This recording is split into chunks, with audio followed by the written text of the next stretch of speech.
আজকে আমার জন্য ছোটখাটো একটা খুশির দিন। আসসালামু আলাইকুম এভরিওয়ান।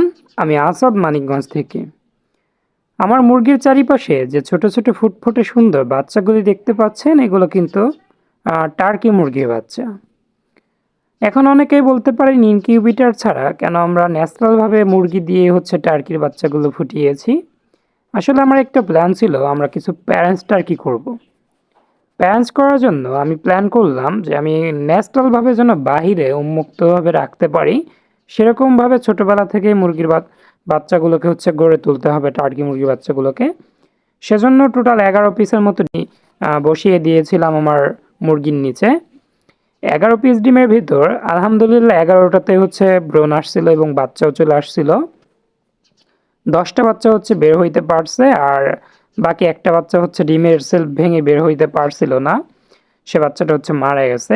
আলহামদুলিল্লাহ টোটাল আমাদের 10 পিস বাচ্চা বের হয়েছে। তার ভিতর মজার বিষয়, 7টা বাচ্চা ফুললি হোয়াইট হয়েছে। এগুলো কিন্তু বড় হয়ে ফ্রেশ সাদা হবে বা ফুললি হোয়াইট হবে, যেহেতু মেলটা ফুললি হোয়াইট। সেজন্যই মূলত দেখা যাচ্ছে আমাদের এই বাচ্চাগুলো ফুললি হোয়াইট হয়েছে। আর বাকি 3টা বাচ্চা ওদের মায়ের মতো হয়েছে। আমাদের পুরুষ টার্কিটা ফুললি হোয়াইট। আর আমরা এই বাচ্চাগুলোকে মুরগির সঙ্গে রাখবো। 2-3 দিন পর থেকে বাহিরে ছেড়ে দেব, মানে উন্মুক্ত অবস্থায়। জাস্ট আমি দেখে রাখবো কুকুর বিড়ালে বাচ্চাগুলোকে আক্রমণ করে কিনা বা ধরে নিতে আসে কিনা।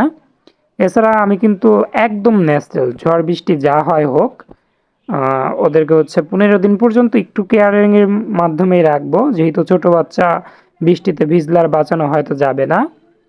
15 দিনের পর থেকে ওরা যেভাবে থাকতে চায়, যে অবস্থায় থাকতে চায়, সে অবস্থাতেই রাখবো। একদম যেটাকে ন্যাচারালভাবে বলে, সেভাবেই কিন্তু ওদেরকে অভ্যেস করে নিতে হবে। বাচ্চাগুলো খুব একটা কিন্তু ভালো করে হাঁটতে পারে না, যেহেতু গতকালকে রাতে বাচ্চাগুলো বের হয়েছে। আজকে বাচ্চাগুলো বয়স মাত্র 1 দিন।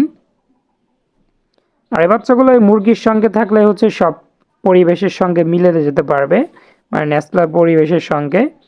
যেমন হালকা যদি বৃষ্টিতেও ভিজে, দেখা যাবে ওর মায়ের কোলে বা মুরগির কোলে যেয়ে বসলে কিন্তু দেখা যাবে শরীরটা গরম হয়ে যাবে বা শুকিয়ে যাবে। একটা মুরগি আপনি খেয়াল করবেন, প্রায় 1 থেকে 1.5 মাস পর্যন্ত বাচ্চাকে কিন্তু খুব কেয়ারিংয়ের মাধ্যমে রাখে। দেখা যায় অনেক মুরগি 15 থেকে 20 দিন পর বাচ্চা দেওয়ার আবার ডিম পাড়ে। ডিম পারলেও বাচ্চাগুলোকে কিন্তু পরবর্তী কুচে আসা আগ পর্যন্ত খুব ভালো করে প্রোটেক্ট করে। আমাদের এই মুরগিটাও যতদিন পর্যন্ত এই টার্কি বাচ্চাগুলোকে সঙ্গে রাখতে চায় বা রাখবে, সেটা কিন্তু আমি আর আলাদা করব না। আমার এত ডিমের প্রয়োজন নেই এই মুরগিটা থেকে। আমার প্রয়োজন ভালো একটা ব্রিডার সেট বানানো। যেমন এই 10টার ভিতর থেকে যেগুলো ফিমেল হবে, সবগুলো ফিমেল তো ইনশাল্লাহ থাকবেই।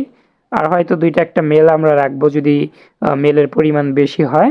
যেহেতু এগুলো একটা ব্রিডার সেট হবে বা ন্যাচারাল ব্রিডার সেট হবে, ওদেরকে ছোটবেলা থেকে খুব শক্তপোক্তভাবে গড়ে তুলতে হবে ন্যাচারালভাবে, যেন সমস্ত প্রকার আবহাওয়ায় নিজেদের খাপ খাইয়ে নিতে পারে। শীতকালেও যেন প্রবলেম না হয়, অতিরিক্ত গরমেও যেন প্রবলেম না হয়।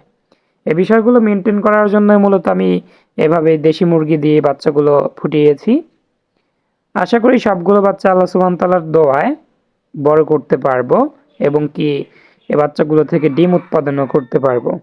আর বলে রাখা ভালো, এই ভিডিওটা অনেকের সামনে যাওয়ার পরই কিন্তু দেখা যাবে আমাদের কাছে টার্কি মুরগির বাচ্চার জন্য আবদার করবেন। আসলে ভাই এই 10টা বাচ্চার একটা বাচ্চা আমি কাউকে দেব না, আর খুব একটা এদের আপডেটও আমি দেব না। আপডেট দিতে থাকলে অনেকেই আমাদের কমেন্টস করবে বা রিকোয়েস্ট করতে থাকবে। কিন্তু এ বাচ্চা ব্যতীত আমাদের কাছে কিন্তু আরও অনেক টার্কি মুরগির বাচ্চা আছে, আপনারা চাইলে সেখান থেকে নিতে পারবেন, যেগুলো মূলত ইনকিউবেটর দিয়ে ফোটানো। আর আমরা এই বাচ্চাগুলোকে যেহেতু একদম ন্যাচারাল দেশি মুরগির মতো ছেড়ে পালবো, সেজন্যই মূলত মুরগি দিয়ে বিশেষ নিয়মে বড় করা হবে।